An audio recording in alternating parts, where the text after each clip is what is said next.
Cikarang merupakan salah satu pusat kota industri terbesar di Indonesia. Di samping itu, di Cikarang banyak sekali kasus-kasus psikoterapi, di antaranya seperti pembunuhan, pembegalan, pelecehan seksual, pembulian, dan masih banyak kasus-kasus lainnya. Mahasiswi tewas di kamar indekos. Mahasiswi nekat mengakhiri hidupnya dengan melompat dari lantai 4 Mall Paragon Semarang. Penyebab kematian mahasiswi FISIP Universitas Indonesia yang tewas setelah terjatuh dari lantai 18 apartemen. Saudara, seorang mahasiswi salah satu perguruan tinggi swasta di Kota Makassar, Sulawesi Selatan ditemukan tewas.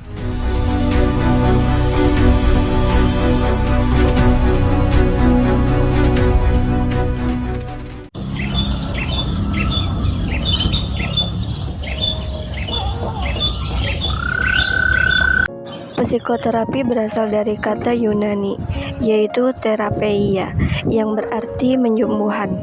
Psikoterapi adalah pengobatan yang melibatkan suatu hubungan antara terapis dan pasien. Hal ini dapat digunakan untuk mengobati berbagai macam gangguan mental dan kesulitan emosional.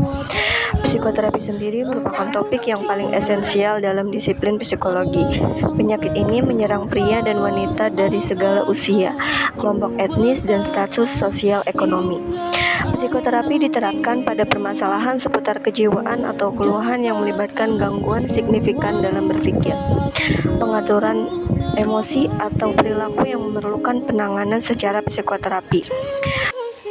Apakah tujuannya dilakukan psikoterapi? Tujuan psikoterapi adalah untuk menghilangkan atau mengendalikan gejala-gejala yang melumpuhkan atau mengganggu kejiwaan sehingga pasien dapat berfungsi lebih baik, tetapi juga dapat membantu membangun rasa aman dan pemulihan.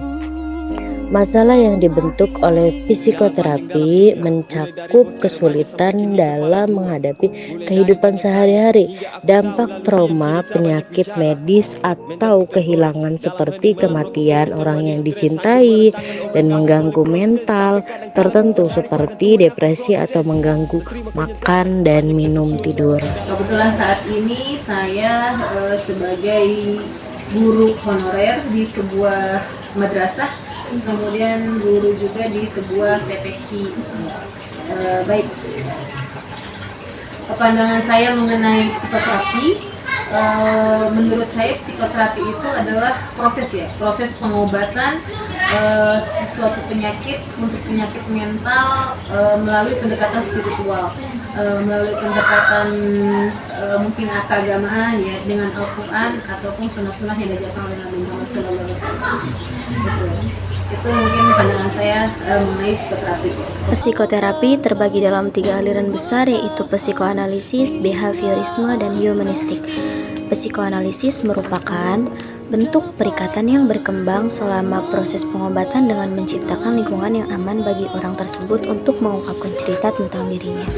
Yang kedua ada behaviorisme. Jadi behaviorisme terdiri dari agregasi sejumlah teori, yakni teori pengondisian klasiknya Pavlov dan pengondisian operannya Skinner. Yang ketiga ada humanistik. Dalam psikoterapi, pendekatan humanistik tumbuh dari psikoanalisis tetapi menekankan pandangan yang lebih positif tentang sifat manusia dan berfokus pada upaya untuk melakukan perbaikan daripada melawan kekuatan yang tidak disadari. Ada beberapa metode pendekatan dalam psikoterapi, di antaranya yang pertama yaitu terapi perilaku kognitif. Terapi perilaku kognitif adalah psikoterapi berbasis bukti yang paling banyak digunakan untuk meningkatkan kesehatan mental. Terapi ini membantu pasien mengidentifikasi dan mengubah pola pikir dan perilaku yang berbahaya atau tidak efektif, menggantikannya dengan pemikiran dan perilaku fungsional yang lebih akurat. Yang kedua yaitu ada terapi interpersonal. Jenis terapi ini digunakan untuk membantu pasien memahami permasalahan mendasar yang menyusahkan, seperti kesedihan yang belum terselesaikan, perubahan peran sosial atau pekerjaan, konflik dengan orang terdekat, dan masalah yang berkaitan dengan orang lain. Yang ketiga yaitu ada terapi psikodinamik.